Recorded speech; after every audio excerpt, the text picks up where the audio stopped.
नमस्कार दोस्तों, मैं पुनीत चतुर्वेदी स्वागत करता हूं आप सभी का हमारे इस YouTube प्लेटफॉर्म पर।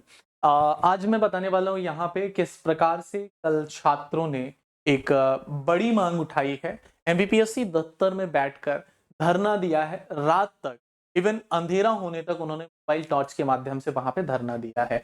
नीयू के अगर देखा जाए सानिध्य में यहाँ पर जो आपका नेशनल एजुकेटेड यूथ यूनियन है, उनके सानिध्य में बच्चों ने यहाँ पर धरना दिया है और इनकी दो महत्वपूर्ण मांगे।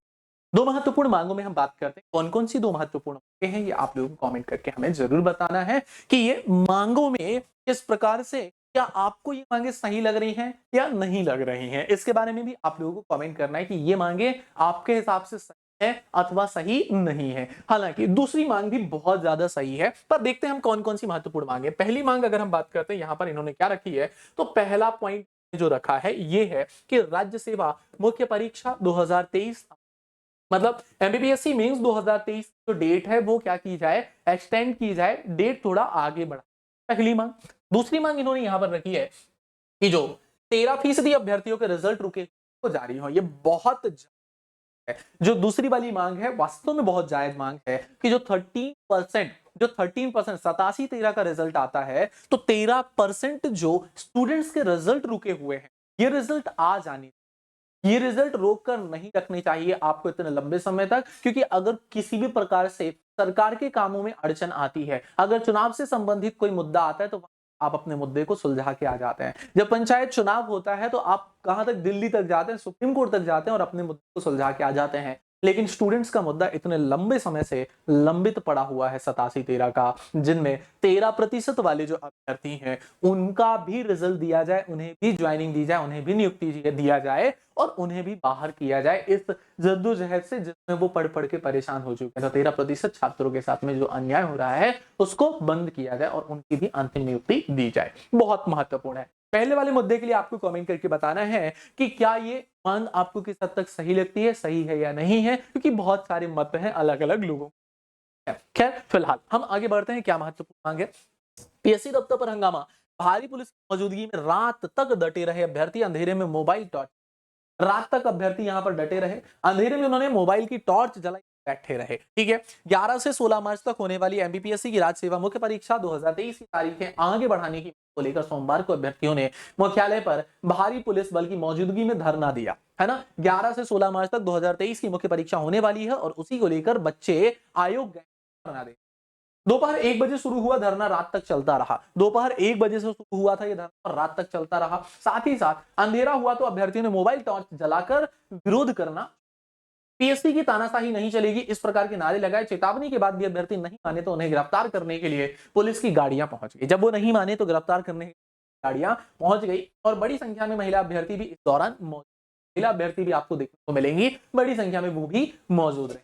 अगली बात करते हैं, यहाँ पर ये कहा जा रहा है, हालांकि शाम 6 बजे पीएससी की उपसचिव भी चर्चा करने पहुंची थी। उपसचिव जो थी वो चर्चा करने बाहर आई थी, लेकिन अभ्यर्थी इस बात पर अड़े रहे कि या तो लिखित आश्वासन दे दे कि तारीख आगे बढ़ाएंगे या फिर चेयरमैन या सचिव में से कोई चर्चा के लिए आए। बात नहीं तो पुलिस ने मोर्चा संभाला। जब बात नहीं संभली तो फिर पुलिस सामने आई, पुलिस ने मोर्चा संभाला।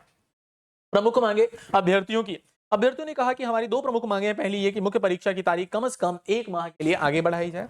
दूसरी मांगे कि सभी राज्य सेवा परीक्षाओं के 13% रिजल्ट भी जारी कर दिए जाए। जो 13% आपने रिजर्व करके रखा है रिजल्ट, वो रिजल्ट भी जारी कर।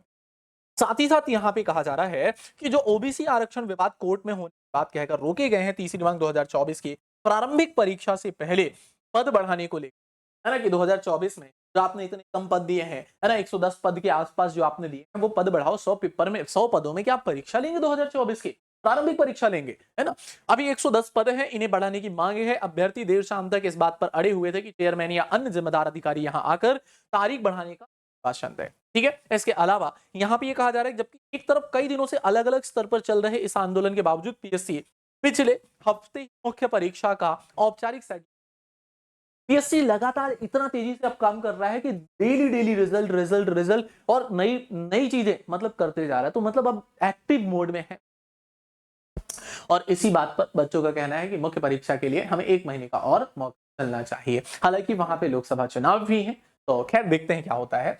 चेतावनी पर भी अभ्यर्थी नहीं माने तो उन्हें गिरफ्तार करने के लिए पुलिस की गाड़ियां पहुंची। अभ्यर्थियों ने दिया तर्क, अभ्यर्थियों ने क्या तर्क दिया है ये देखते हैं। उनका जो पॉइंट है ये है कि अभ्यर्थियों ने कहा कि 2021 और 22 की प्रारंभिक परीक्षा के रिजल्ट व राज्य सेवा मुख्य परीक्षा की तारीख के बीच कम से कम 4 माह का 21 और 22 में क्या बोल रहा है 21 और 22 में प्रारंभिक और मुख्य परीक्षा के बीच में कम से कम 4 महीने का गैप था। इसलिए इस बार भी कम से कम 90 दिन का गैप दिया जाए। 18 जनवरी को ही प्रारंभिक परीक्षा का रिजल्ट आया है। कितने तारीख को? 18 जनवरी को। जबकि 11 मार्च से यानी महज पौने 2 माह के समय के गैप के बाद ही मुख्य होने जा रही है। मांगों पर विचार करेगा आयोग। अब आयोग में क्या हुआ? पंच भाई साहब जो ओएसडी है एमपीएससी के अभ्यर्थियों की बात सुनने को पीएससी प्रशासन ने 2 बार पहल की। दिन में भी अधिकारी पहुंचे लेकिन वे चेयरमैन से बात करने के लिए अड़े हुए थे। अभ्यर्थी कह रहे थे कि हमें चेयरमैन से ही बात करनी, क्योंकि आप बस किसी को भी भेज देते हैं और वो हमारी बातें नहीं सुनते हैं। सही बात है, होता है ऐसा।